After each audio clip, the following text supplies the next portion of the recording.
Delay করো। আমি তো এখন পর্যন্ত কনভিন্স না যে নির্বাচন ফেব্রুয়ারিতে হবে। যদিও একটা ধারণা আছে নির্বাচন ফেব্রুয়ারি 12 তারিখে হইতে পারে, এরপরে রোজা কয়েকদিন। যদি হয় না হতে পারে ভাই, আপনার যে লন্ডনে বৈঠক হলো সেখানে সব বৈঠকের প্রত্যেকটা জায়গায় শর্ত দেওয়া আছে, তবে যদি শব্দ দেওয়া আছে, যেমন পর্যাপ্ত সংস্কার এবং বিচার হলে।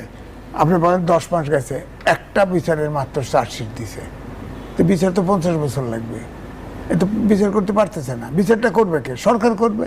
তো উনি বলতে পারলো না, ওনার তো অনুমান থাকা উচিত ছিল আমি বিচার এই দিনে শেষ করতে পারবো, করলো না তো। তারপরে ধরেন নির্বাচনের সকল প্রস্তুতি শেষ হলে, হ্যাঁ, তো প্রস্তুতিটা কে নিবে? আমরা তো এখনো ইলেকশন কমিশন জানেই না নির্বাচন হবে, তারা বলছে দেখলে মনোভাব বুঝতে পারবো, এইটা বলছে না। তারা আবার মাঝখানে বলছে যে আমরা প্রস্তুত, আবার বললো যে সরকার